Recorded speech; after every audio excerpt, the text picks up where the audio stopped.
Good morning. कशा आहात तुम्ही सगळे फ्रेंड्स? आय होप तुम्ही मस्तच असाल. मी वर्षा तुमचं आपल्या यूट्यूब चॅनलमध्ये आणि नवीन एका व्हिडिओमध्ये मनापासून स्वागत करते फ्रेंड्स. सर्वात प्रथम तुम्हाला श्री स्वामी समर्थ. स्वामी महाराज तुमच्या सगळ्या इच्छा पूर्ण करो अशी मी स्वामीचरणी प्रार्थना करते. खरं तर गावी गेल्यामुळे व्हिडिओ रेग्युलर येत नव्हते आणि तिकडे खूप नेटवर्क इश्यू होता. खूप नेटवर्क प्रॉब्लेम असल्यामुळे व्हिडिओ रेग्युलर येत नव्हते, परंतु आजपासून व्हिडिओ रेग्युलर येतील. तर आता इथे सकाळची सुरुवात मी इथे स्वामींपासून केलेली आहे. तर फ्रेश झाली, सगळं आवरलं आणि आता इथे देवपूजा, हे पंचमहायज्ञ, पक्ष्यांना पाणी, धान्य, मुंग्यांना साखर असं मी रेग्युलर करत असते. त्यामुळे मला खूप छान वाटतं आणि फ्रेश वाटतं, मन हलकं होतं, समाधान मिळतं. त्यामुळे मी ह्या गोष्टी रेग्युलर करते. तर असो, आपल्याला ज्या गोष्टीमधून आनंद, समाधान मिळतं त्या गोष्टी अवश्य कराव्या. आपण स्वतःसाठी तरी कराव्यात. तर आता इथे मी आज वडा कांदा म्हणजे सांडग्याची भाजी बनवत आहे. तर चणा डाळीमध्ये भरपूर सारं प्रोटीन आहे, तुम्हाला माहीतच आहे. तर खरं तर फिट राहण्यासाठी, वजन कमी करण्यासाठी आपल्याला योग्य तो आहार घेणं खूप गरजेचं असतं. आणि आता उन्हाळा इतका वाढलेला आहे. तर आपण बघतोय की कधी काय होईल काही सांगता येत नाही. त्यामुळे आपलं शरीर, आपण स्वतःची काळजी घेणं तितकंच महत्त्वाचं आहे. वेळेवर नाश्ता करणं किंवा प्रोटीनयुक्त, शरीराला ताकद, ऊर्जा मिळावी म्हणून आपण तसा आहारसुद्धा घेतला पाहिजे. तर व्हिडिओ कोणत्या संदर्भात आहे हे तुम्हाला समजलंच आहे, की आपण 40शी नंतर फिट राहण्यासाठी, तणावमुक्त राहण्यासाठी आजचं रुटीन आणि काही मी तुम्हाला 15 टिप्स दाखवलेल्या आहेत. त्यामुळे व्हिडिओ हा कुठेही स्किप न करता पूर्ण बघा.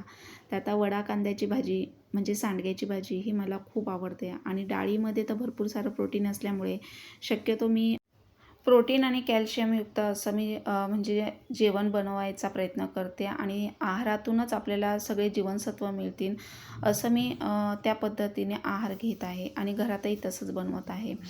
तर काय होतं, बऱ्याच वेळेला वाढत्या वयामध्ये आपल्याला विकनेस जाणवतो, थकवा येतो, आळस, कंटाळा येतो. आता उन्हाळ्यामध्ये तर तशा ह्या गोष्टी तर म्हणजे हमखास होतातच, की आळस, कंटाळवाणं, सतत झोपावंसं वाटतं, काही करायला इच्छा होत नाही. त्यामुळे आपण जर व्यवस्थित आहार घेतला, फिट असेल तर आपली बॉडी ॲक्टिव्ह राहते, शरीर हलतं चालतं असेल तर आपल्याला कुठल्याही कामामध्ये कंटाळा येत नाही. कुठलंही काम असू द्या, आपण कंटाळा करतच नाही, कारण ती आपल्या बॉडीला एक सवय झालेली असते. आपण एखाद्या गोष्टीशी ॲडिक्टेड झालो ना, तर ती गोष्ट केल्याबिगर राहत नाही. तर मग ह्या चांगल्या गोष्टी किंवा ह्या चांगल्या सवयी जर आपल्याला स्वतःला आपण लावल्या तर बघा, आपण नेहमी फिट राहू. आणि आपण योग्य वेळी जर आपण योग्य आहार घेतला ना, तर अजिबात आपल्याला आळस, कंटाळा, थकवा आणि आजार पण येणार नाही बघा. तर आता मी जरी गावी गेली तरी आपलं गावचं रुटीन वेगळं असतं आणि इकडचं रुटीन वेगळं असतं. प्रत्येकाच्या घरातलं रुटीन वेगळं असतं किंवा सवयी वेगळ्या असतात. तर मग आपण आपल्या ज्या सवयी आहेत तर त्या आपण जेवढ्या शक्य होईल तेवढं आपण कुठेही गेलो तरी आपण त्या करायच्या आहेत. आता सकाळचं कोमट पाणी घ्यायचं किंवा आता गावाला बघा, नाश्ता हा प्रकार नसतो. तिथे गावाला फिजिकल ॲक्टिव्हिटी म्हणजे शारीरिक कष्ट असल्यामुळे 2 टाईम ते व्यवस्थित जेवण, घरचं जेवण करून फिट असतात. गावाकडची शेतात काम करायला लागतं, गावाकडची लोकं ही नेहमी फिट राहतात. तर त्यांना शारीरिक कष्ट खूप असतात. आणि आपण जरी सिटीत राहत असलो तरी पण आपण जर योग्य आहार घेतला, तर नाश्ता जरी नाही केला तरी पण आपण बघा, भाजी आणि भाकरी जरी खाल्ली तरी आपण मेंटेनमध्ये राहू शकतो. तर आता इथे जरी मी गावाला गेली तरी पण बघा, सकाळचं कोमट पाणी किंवा फिजिकल ॲक्टिव्हिटी काही आपण दिवसभर हलतं चालतं शरीर ठेवलं किंवा भाजी भाकरी जरी खाल्ली तरी ती पटकन पचन होत होतं, डायजेस्ट होत होतं. त्यामुळे जड वाटत नव्हतं किंवा ॲसिडिटी, ढेकर किंवा आळस, कंटाळा येत नव्हता, कारण तिथे फिजिकल ॲक्टिव्हिटी होत होती. त्यामुळे ह्या सवयी आपण करायच्या आहेत, की आपण कसं फिट राहू आणि त्यासाठीच आपण आहे ना, म्हणजे आपलं रुटीन बदलायला हवं. आता सकाळचं कोमट पाणी घ्यायचं, नाश्त्यामध्ये तुम्हाला प्रोटीनयुक्त नाश्ता घ्यायचा आहे. म्हणजे सकाळचं उकडलेली अंडी, त्यातला पिवळा भाग अवॉइड करायचा, मोड आलेले कडधान्य ते शॅलो फ्राय करून तुम्ही नुसतं नाश्त्यामध्ये बाउलभर खाल्ले तरी तुम्ही फिट राहू शकता. साखर पूर्ण बंद करा. ऑलरेडीच आपल्याला जेवणातून साखर मिळत असते, त्यामुळे एक्स्ट्रा साखर घ्यायची गरजच नाही. जर तुम्हाला खूप स्वीट खायची म्हणजे सवय असेल तर ती स्वीट तुम्ही अगदी क्वांटिटीमध्ये थोडंसं नाही म्हणून खा, मनाचं समाधान म्हणून. पण तुम्ही साखर बंद केली तर खूप सारा फरक पडतो. कारण माझा स्वतःचा अनुभव सांगते. आता जवळपास बघा, मी 2 ते 3 महिने झालेले आहेत साखर पूर्ण बंद केलेली आहे. स्वीट अगदी नाही म्हणून आता खाण्यात येतंच, काही ना काही आपण कुठं जरी गेलो तरी स्वीट खाण्यात येतं किंवा काही घरामध्ये बनवलं मुलांसाठी तरी थोडंफार खाण्यात येतं. तर थोडंसं खायचं क्वांटिटीमध्ये, नाही असं नाही आहे, शरीराला सगळ्याची गरज आहे, पण थोडंसं खायचं क्वांटिटीमध्ये. जास्त आपण जर ओव्हरलोड भरपेट खाल्लं तर बघा, तुम्ही जरी एक पेढा खाल्ला तर त्याच्यातून आपल्याला जवळपास बघा 4 ते 5 चमचे साखर मिळते. आणि ती साखर जेव्हा आपल्या शरीरामध्ये जाते ना, तर हळूहळू असं करूनच ती वाढते आणि त्यानंतर मग आपल्याला शुगर, डायबिटीज, मधुमेह यांसारखे आजार जडतात. त्यामुळे साखर पूर्ण बंद करा तुम्ही. जरी काही स्वीट खाण्यात आलं तर ते क्वांटिटीमध्ये खा. त्याचबरोबर बघा, तुम्ही फिजिकल ॲक्टिव्हिटी म्हणजे आता जरी तुम्ही व्यायाम बघा हा करायचाच आहे. व्यायामाने काय होतं, शरीर आपलं फिट राहतं, आपली बॉडी फ्लेक्झिबल होते. त्यामुळे व्यायामाची सवय करायची. जरी तुम्ही कुठे बाहेर गेलात तरी तुम्हाला नाही जमलं तरी तुम्ही थोडंफार तरी व्यायामाचे साधे प्रकार तरी करू शकता. अगदी बसल्या बसल्या मेडिटेशन, प्राणायाम, अनुलोम विलोम किंवा कपालभाती असे हे छोटे छोटे तुम्ही व्यायामाचे प्रकार जरी केले तरी बघा आपलं मन शांत होतं. मेडिटेशन केल्याने काय होतं की आपण पॉझिटिव्ह राहायला लागतो, फ्रेश जाणवतं, आतून आपल्याला फ्रेश फील होतं. त्यामुळे आपण जर आतून जर फ्रेश असेल तर ते चेहऱ्यावर आपल्या दिसून येतं. त्यामुळे आपलं मन आनंदी ठेवायचं आहे. तर ह्या गोष्टी मी जेवढे शक्य होईल तेवढे मी करते, पॉझिटिव्ह राहण्याचा प्रयत्न करते. म्हणजे काय होतं, आपलं माइंड सेट होतं, आपला मेंदू ॲक्टिव्ह राहतो आणि आपल्या डोक्यामध्ये नको ते विचार येत नाहीत. नको ते विचार आले, निगेटिव्ह विचार करायला लागलो तर आपण निगेटिव्हच विचार करायला लागतो आणि याने आपली सगळी मानसिकता जाते, आपण डिस्टर्ब होतो आणि मग डिप्रेशनमध्ये जातो आणि त्यामुळे आपल्या चेहऱ्यावर तेज राहत नाही, सुरकुत्या पडायला लागतात, स्किन लूज ढिली पडते. मग हे सगळे आपल्याला शारीरिक आजार जडायला लागतात. त्यामुळे आपलं मन आनंदी ठेवायचं. परिस्थिती कशीही असू द्या, कशीही असू द्या परिस्थिती, असं नाही आहे की खूप काही लागतं. तर आपण साध्या साध्या गोष्टीमध्ये, छोट्या छोट्या गोष्टीत आपल्याला आनंद घेता येतो. तर त्या सवयी आपण लावायला हव्यात. कुठे आपल्याला आनंद मिळेल, आपल्याला काय केल्याने समाधान मिळेल, तर ह्या गोष्टी आपण आवर्जून करायच्या आहेत. आपल्या कोणासाठी नाही पण आपल्या स्वतःसाठी तरी करायच्या आहेत. आता वय वाढत राहतं, वय हे वाढतच राहणार आहे. आपण किती म्हटलो तरी पण आपण परत बालपणामध्ये जाणार नाही आहे.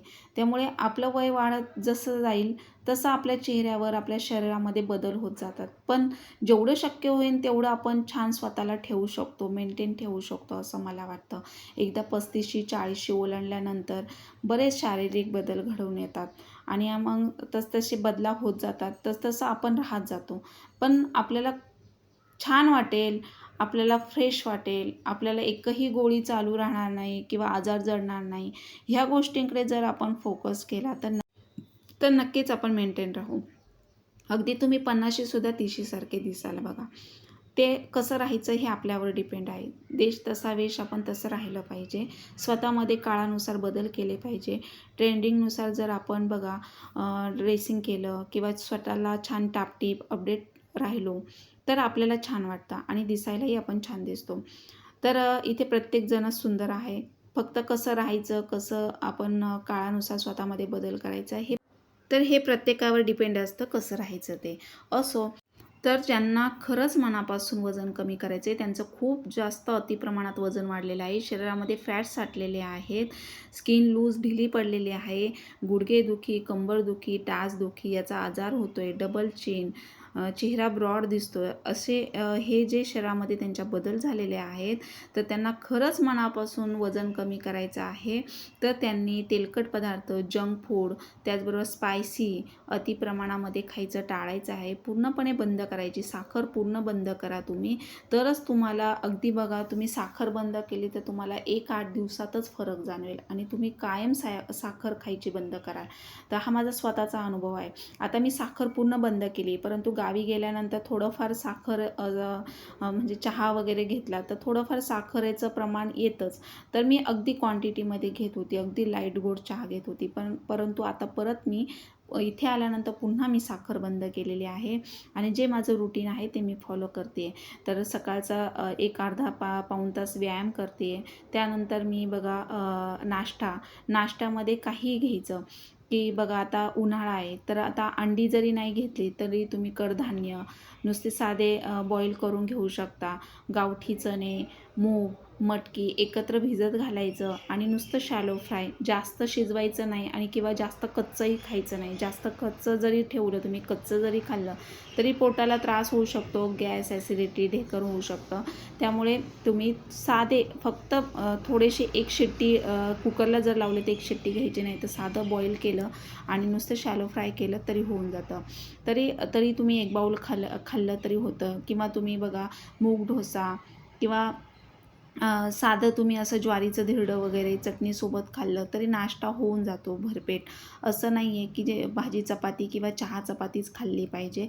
आपल्या शरीराला ताकद कशातून येईल, ऊर्जा मिळेल असे आपण पदार्थ घरात बनवून घ्यायचे आहेत. दुपारच्या जेवणामध्ये ज्वारीची भाकरी घ्या, चपाती एक टाईमच घ्या. जर खात असेल तर जेवढी शक्य होईल तेवढी चपाती कमी घ्या आणि त्या जागेवर तुम्ही ज्वारीची बाजरीची भाकरी घेऊ शकता. तर असं तुम्ही रुटीन ठेवायचं आहे तुमचं आणि जेवणाच्या वेळा अगदी टाईम टू टाईम घ्यायचा आहे. आता तुम्ही आज नाश्ता केला तर उद्या पूर्ण बंद किंवा 2-3 वाजता मग एकदाच खायचं असं करू नका. सकाळचा नाश्ता वेळेत घ्या, दुपारचं जेवण वेळेत करा आणि रात्रीचं जेवण लवकर करा. तर अशा ह्या सवयी करा तुम्ही. ह्या ज्या मी तुम्हाला टिप्स दिलेल्या आहे व्हिडिओमध्ये, वेट लॉस टिप्स, तर ह्या खरंच तुम्ही जर मनापासून प्रॅक्टिकली केल्या तर खरंच त्याचा रिझल्ट तुम्हाला मिळेल. अगदी 20 दिवसातसुद्धा तुमचं वजन कमी होऊ शकतं, जसं माझं झालेलं आहे. आणि मी तुम्हाला लास्ट व्हिडिओ सांगितलेला आहे की साखर बंद केल्यावर शरीरात काय बदल झाले, कशा पद्धतीने मी माझं वेट लॉस केलं आणि तेच मी मेंटेन ठेवण्याचा प्रयत्न करते. आता वजन जरी कमी करायचं म्हटलं तर आपल्या हाईटनुसार करायचं, हे मी तुम्हाला लास्ट व्हिडिओमध्ये सांगितलेलं आहे. आता माझी बघा हाईट जर 5'1", 5'2" असेल तर मला माझं वजन 52 ते 55च्या आतमध्ये 55पर्यंत पाहिजे, 55. परंतु आता माझं वेट आहे 57, 58 असं दाखवतं. तर अजूनही मला 2 ते 3 किलो कमी करायचे. पण जास्त जर मी कमी केलं तर मग ते चेहऱ्यावर दिसून येतं. त्यामुळे जास्त असं जरी आपण आपल्या वयानुसार वजन कमी करायचं आहे, आपल्या वयाला शोभेल, आपल्या चेहऱ्याला शोभेल, शरीराला सूट होईल असं आपण वजन कमी करायचं आहे आणि ते पण नॅचरल पद्धतीने. काही जण बघा प्रॉडक्ट घेतात महागातले किंवा जिम जॉईन करतात, योगा सेंटर जॉईन करतात, पण ते कालांतराने बंद केल्यानंतर पुन्हा पूर्ववत आहे त्या स्थितीमध्ये येतं. त्यामुळे आपण आपलं वजन हे आपल्या बॉडीला, आपल्या शरीराला सूट होईल असं कमी करायचं आहे. काही जण वजन कमी करतात पण असं वाटतं की पूर्ण गळून गेलेले आहे, थकवा जाणवतो, विकनेस जाणवतो, त्यांना आळस येतो, कंटाळा येतो, पूर्ण स्किन लूज पडलेली असते, चेहऱ्यावर सुरकुत्या पडलेल्या असतात आणि तेज, ग्लो दिसत नाही चेहऱ्यावर. तर तुम्ही अगदी बघा आता उन्हाळा आहे तर सॅलड घ्या तुम्ही भरपूर प्रमाणामध्ये. रसाळ फ्रूट खा. आता आंब्याचं सीझन आहे. आंबे पण आता आंबे गरम असल्यामुळे तुम्ही खाऊ शकता बाबा. सीझनल फळे खाऊ शकता तुम्ही. सीझनल फळे खायचं आहे. जेवढं जास्त तुम्ही सॅलड घ्याल तेवढं तुमचं स्किन अशी बघा छान ग्लो येईल स्किनला. अशी टवटवीत तजेलदार दिसेल. आता हे मी जे वर्षभरासाठी बघा आता मूग, मटकी, कडधान्य असं गावावरून आणते. लाल तिखट वगैरे, मिरची पावडर, हळद पावडर हे सगळं असं मी एकत्र गावावरून एकदाच करून आणलं की मग मला वर्षभर बघायला लागत नाही. मग मी असं आता हे मूग, मटकी असं कडधान्य आणते. मला लागतात असं आठवड्यातून मी 2 ते 3 वेळा कडधान्य बनवते. मग ह्याच्यामध्ये बघा आता हे असे आपला जो न्यूजपेपर असतो ना कागद, त्याचे तुकडे करून ठेवले तर अजिबात कीड वगैरे लागत नाही आणि तुम्ही फ्रीजमध्ये पण ठेवू शकता किंवा बाहेर ठेवलं तरी कीड, भुंगा वगैरे असे किडे लागत नाहीत किंवा जाळी वगैरे लागत नाही. तर असं मी वर्षभरासाठी एकदाच असं मी कडधान्य एकदम घेऊन येते आणि मग ते व्यवस्थित अशा पद्धतीने मी साठवून ठेवते बघा. चणा डाळीला सुद्धा सोनकिडे वगैरे होतात, तर त्याच्यात असे न्यूजपेपरचे तुकडे करून त्यामध्ये टाकले तर अजिबात किडा भुंगा लागत नाही. धणे किंवा तमालपत्र, गरम मसाला, खडा मसाला असं मी सगळं एकदम घेऊन येते आणि अशा पद्धतीने मी साठवून ठेवते. तर कांदे वगैरे पण मला लास्ट व्हिडिओमध्ये मी तुम्हाला सांगितलं होतं की असं वर्षभरासाठी आपण साठवून ठेवतो, तर ते कशा पद्धतीने साठवायचे. तर असं हे हलतं चालतं आपण शरीर ठेवायचं घरामध्ये. आपण जसं स्वतःला टापटीप ठेवतो तसं घरामध्ये पण आपण जर टापटीप असं ठेवलं घराला पण, तर घर पण छान मेंटेन राहतं आणि स्वच्छ दिसतं. कधीही अचानक कोणी आलं तरी आपल्याला असं गिल्ट वगैरे होत नाही, वाटत नाही आणि आपण नेहमी बघा असं हलतं चालतं बॉडी ठेवली तर आपण फिट राहतो. आपलं माइंड फ्रेश राहतं. मनामध्ये कुठलेही विचार येत नाही. आपल्याला असं उत्सुक राहते कामाची. आज हे करायचं, उद्या ते करायचं, आज काय छान वाटेल आणि रोज एक एक नवीन शिकण्याचा प्रयत्न करायचा. तरच तुम्ही छान राहाल, ॲक्टिव्ह दिसाल. फिजिकल ॲक्टिव्हिटी तुम्ही जेवढी कराल तेवढ्या तुमच्या कॅलरीज बर्न होतील आणि अतिरिक्त चरबी तुमच्या शरीरामध्ये साठणार नाही आणि नको ते आजार जडणार नाही तुम्हाला. आता आपण बघतोय की साधे साधे आजार जडले जातात. कोलेस्ट्रॉल, थायरॉईड, PCOD, पिरियडचा प्रॉब्लेम, त्यामध्ये बघा थकवा, आळस, कंटाळा जाणवतो. असे खूप सारे आजार जडले जातात आणि मग BP, शुगर झाल्यानंतर एक एक गोळी चालू होते आणि मग नंतर गोळ्या खाऊन आपण आहार घेत असतो, जेवण जेवतो, पण आपल्याला जे जीवनसत्व मिळायला हवेत तर ती वेळ निघून गेलेली असते आणि मग गोळ्यांवरच आपल्याला काहींना गोळ्यांवरच जीवन असतं. त्यामुळे गोळी चालू होण्या अगोदरच तुम्ही असं रुटीन ठेवा, ह्या गोष्टी प्रॅक्टिकली फॉलो करा, तर तुम्हाला एकही गोळी चालू राहणार नाही बघा. तर फ्रेंड्स, तुम्हाला माहिती आहे का, उन्हाळ्यामध्ये दिवस मोठा असतो आणि रात्र लहान असते आणि उन्हाळ्यामध्ये वजन कमी करणं खूप सोपं असतं. अशक्य असं काही नाही, अवघड असं काही नाही. आपण मनाशी ठरवलं तर सगळ्या गोष्टी होतात. फक्त प्रत्येक गोष्टीला एक वेळ असते. तर आता तुम्ही बघा, उन्हाळा लागलेला आहे. आता ह्या दिवसांमध्ये आपण जास्त गरम पदार्थ टाळतो. मग कोमट पाणी घ्या तुम्ही. ती सवय बंद करू नका. साधं कोमट, बोटाला सहन होईल इतपत तुम्ही साधं कोमट पाणी घ्या. जेवढे टॉक्सिन, जेवढा घाम बाहेर पडेल तेवढं आपलं शरीर निरोगी राहतं. त्यानंतर तुम्ही प्रोटीनयुक्त नाश्ता घ्यायचा आहे. दुपारचं जेवण वेळेच्या वेळेवर करायचं आहे. पाणी भरपूर प्यायचं आहे. आपल्या बॉडीला हायड्रेट ठेवायचं आहे आणि जेवढे बॉडीला आपण आतून हायड्रेट ठेवू तेवढी आपली बॉडी थंड, कूल राहते आणि आपल्या चेहऱ्यावर एक तेज राहतो, ग्लो येतो आणि सतत आपण काही ना काही करत राहायचं आहे. एका जागी तुम्ही जर कंटिन्यू 2-2, 3-3, 4-4 तास जर बघत बसला मोबाईल, तर त्याने वजनच वाढणार तुमचं आणि मग नंतर तुम्हाला टाचदुखी, कंबरदुखी, गुडघेदुखीचा आजार होणार. तुम्हाला खरं सांगते फ्रेंड्स, म्हणजे की माझे टाचदुखीचं प्रमाण खूप वाढलं होतं. कारण सतत उभं राहिल्याने पण आपले टाचा दुखायला लागतात. वजन तर एवढं नाही, पण टाचा दुखायला लागलेल्या. पण माझ्या अचानक राहून गेल्या. कशा राहिल्या? तर माझं वजन अचानक कमी झालं. म्हणजे मी डाएट असं काही केलं नाही. फक्त माझ्या रुटीनमध्ये, माझ्या याच्यामध्ये मी बदल केले आहारामध्ये. साखर बंद केली, पाणी भरपूर पीत राहिली, सॅलड, कडधान्य ह्या गोष्टींवर मी फोकस केला आणि त्या गोष्टी मी फॉलो करत राहिली. महिनाभरात माझं 4 ते 5 किलो वजन कमी झालं. त्यानंतर ते मी मेंटेन ठेवते आहे आणि माझं व्यायाम आठवड्यातून 1 ते 2 वेळा मिस होत असेल, पण मी रेग्युलर व्यायाम करते आणि त्याचबरोबर बघा आहार व्यवस्थित घेत होती. म्हणजे ह्या गोष्टी मी फॉलो केल्या. ज्वारीची भाकरीचं मी जास्त समावेश केला आहारामध्ये. उन्हाळ्यामध्ये ज्वारीची भाकरी खाल्ल्याने वजन फास्ट कमी होतं बघा. म्हणजे बाजरी पण नाही आणि जास्त गहू, चपाती पण घेऊ नका. ज्यांना वजन जास्त कमी करायचं आहे त्यांनी ज्वारीच्या भाकरीने फास्ट वजन कमी होतं. खरं तर ज्वारीची भाकरी खाऊनच माझं वजन कमी झालं आणि सकाळचं कोमट पाणी दिवसभरामध्ये भरपूर मी पाणी घेत होती. जिथं बसेल तिथे मी हॉल, किचन, बेडरूम असं मी बॉटल भरून ठेवत होती, स्टीलच्या बॉटल, आणि त्यातलं पाणी घेत होती. शक्यतो प्लॅस्टिकच्या बॉटलमध्ये पाणी ठेवू नका. स्टीलच्या बॉटलमध्येच पाणी म्हणजे तुम्ही भरून ठेवत चला. प्लॅस्टिकचा जेवढा जास्त वापर कमी करता येईल तेवढा कमी करा. हल्ली आपण बघतो की कॅन्सरसारखे आजार खूप म्हणजे अतिप्रमाणात आपल्याला बघायला, ऐकायला मिळत आहेत. त्यामुळे काळजी घ्या स्वतःची आणि आपल्या बॉडीला हायड्रेट ठेवा. आता उन्हाळा खूप आहे. आता मी गावी गेली होती तेव्हा एवढं म्हणजे आपल्याला इकडची सवय झालेली असते सिटीतली आणि गावाला एवढं मोकळं असल्यामुळे खूप उन्हाच्या झळा, खूप गरमी आणि खूप म्हणजे आग, हीट वाढलेली. त्यामुळे उन्हाळ्यामध्ये आपण आपल्या बॉडीला हायड्रेट ठेवायचं आहे. जास्त प्रमाणात पाणी घ्यायचं आहे. जेवढं तुम्ही पाणी, सॅलड, रसाळ फ्रूट खाल तेवढे तुमची बॉडी हायड्रेट राहील. तर बघा, वजन कमी करण्यासाठी आपल्या कॅलरी डेफिसिटमध्ये राहणे, जास्त प्रोटीनचे सेवन करणं, फळं आणि भाज्या खायच्या. दररोज कमीत कमी आपल्याला बघा 10,000 पावलं तरी चाललं पाहिजे. म्हणजे 1 ते 2 किलोमीटर किंवा 45 मिनटं, अर्धा तास, 30 मिनटं ते 45 मिनटं चालायचं आहे. जर तुम्हाला चालणं होत नसेल तर तुम्ही व्यायाम करायचा आहे एक अर्धा तास. त्यानंतर बघा आपल्याला थोडंसं पेशन्स, संयम ठेवायचा आहे. तरच आपण कुठलीही गोष्ट साध्य करू शकतो. तुम्ही म्हणाल की मी आता 8 दिवस व्यायाम करते, का नाही माझं वजन कमी होते? तर तसं आपल्याला आहारात पण बदल करावा लागेल. व्यायाम करायचा आहे आणि गोड आणि तेलकट स्पायसी पदार्थ, मैद्याचे पदार्थ बंद करायचे आहेत तुम्हाला. आणि त्यानंतर तुम्हाला भाजी, चपाती, घरात बनवलेलाच आहार घ्यायचा आहे. पालेभाज्या जास्त प्रमाणात घ्यायच्या आहेत, कडधान्य जास्त खायचे आहेत. जर तुम्ही मांसाहार करत असेल, मटण, चिकन, अंडी याचा समावेश आहारामध्ये करायचा आहे. बघा आता उन्हाळ्यामध्ये बऱ्याच वेळेला काय होतं, B12ची कमतरता जाणवते शरीरामध्ये. त्यामुळे आळस, कंटाळा आणि आपल्याला अशक्त म्हणजे विकनेस जाणवतो, अशक्तपणा येतो.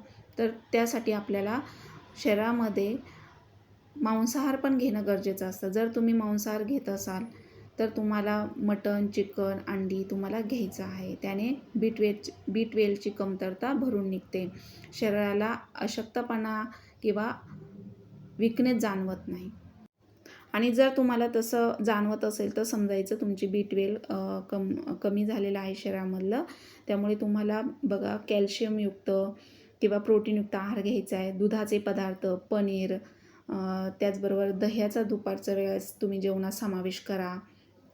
सकाळचं दूध जमत असेल तर तुम्ही दूध घेऊ शकता. रात्रीचं हळदीचं दूध तुम्ही घेऊ शकता झोपण्या अगोदर. पनीर, त्याच्याबरोबर तुम्ही बघा अंडी, चिकन, मटण याचा तुम्ही समावेश आहारामध्ये करायचा आहे. म्हणजे शरीराला तुम्हाला वीकनेस किंवा अशक्तपणा जाणवणार नाही. तर आता इथे मी रात्रीच्या जेवणामध्ये बघा आज पनीर बनवते. सकाळी मी वडा कांद्याची भाजी बनवली सांडग्याची. म्हणजे एवढं आपल्या शरीरामध्ये प्रोटीन रोजचं गेलं पाहिजे. किंवा तुम्हाला कॅल्शियमयुक्त आहार घेतला तर तुम्हाला हाडांनासुद्धा बरं पडेल. म्हणजे हाडंदुखीसुद्धा तुमची गुडघेदुखी असेल तर ती जागेवर थांबते, तसा आहार घ्यायचा आहे. आपण म्हणतो की मी रोज भाजी चपातीच खाते किंवा मी घरातलंच खाते, का नाही मला वजन कमी होत किंवा का नाही माझ्या शरीराला ऊर्जा मिळत किंवा ताकद येत नाही आहे. तर तसं तुम्ही आहार घ्यायचा आहे. आणि त्याच्याबरोबर तुम्हाला पाणी भरपूर प्यायचं आहे, व्यायाम करायचा आणि तुमचं मन आनंदी ठेवायचं आहे. थोडंसं तुम्ही काही तुम्हाला आवडतं त्या गोष्टी तुम्ही करा. स्वतःसाठी 1 अर्धा तास वेळ काढा आणि तुम्हाला छान वाटेल. तुमच्या आवडीची एक तरी गोष्ट तुम्ही दिवसभरामध्ये करायची आहे. तर ह्या प्रॅक्टिकली तुम्ही 15 गोष्टी जर केल्या तर बघा खरंच तुम्हाला छान वाटेल. तुमचं वजन कमी होईल, तुम्ही मेंटेन राहाल आणि तुमच्याबरोबर तुमचं घर देखील मेंटेन राहील. तर घरसुद्धा तुम्ही स्वच्छ ठेवायचं आहे. आजूबाजूला पॉझिटिव्ह वातावरण क्रिएट करायचं आहे, जेणेकरून तुम्ही पॉझिटिव्ह राहाल. आणि दिवसभर तुम्ही जास्त कॅलरीज बर्न करायच्या आहेत. समजा तुम्ही 1200 कॅलरीज शरीरामध्ये घेतल्यात तर 1500 कॅलरीज तुम्हाला बर्न करायचे आहेत, तरच तुमचे फॅट लॉस होणार आहेत. आणि फॅट लॉस झाल्यानंतरच वेट लॉस होतं, हे मी लास्ट व्हिडिओमध्ये सांगितलेलं आहे. जेवढं तुम्ही शरीरातली चरबी कमी कराल तेवढं तुमचं वजन म्हणजे उशिरा कमी होईल. पण तुमचे फॅट लॉस झाल्यानंतर तुमची बॉडी पहिली फ्लेक्झिबल होईल. थोडे तुम्हाला असं वाटेल की मी बारीक व्हायला लागली आहे किंवा मला हलकं वाटतं आहे आणि सर्वात शेवटी तुमचं पोट कमी होईल. तर वाढलेलं पोटसुद्धा कमी करायचं असेल तर ह्या सवयी तुम्हाला करायला हव्यात, प्रॅक्टिकली करायला हव्यात तुम्हाला. 7 ते 8 तासांची झोप घ्यायची आहे. मोबाईलचा वापर शक्यतो तुम्हाला गरज असेल तेव्हाच तुम्ही मोबाईलचा वापर करा. अतिप्रमाणात मोबाईल घेऊ नका किंवा अतिप्रमाणामध्ये जास्त प्रमाणामध्ये दुपारची झोप घेऊ नका. आपण अतिप्रमाणात जी गोष्ट करू तर त्याचा जेवढा आपल्याला फायदा होतो तेवढा तोटाही असतो. त्यामुळे सगळ्या गोष्टी तुम्ही लिमिटमध्ये करा. वजन पण तुमचं तुम्ही तुमच्या वयाला, तुमच्या शरीराला सूट होईल असंच कमी करा. फक्त जास्त अतिप्रमाणात वाढू देऊ नका.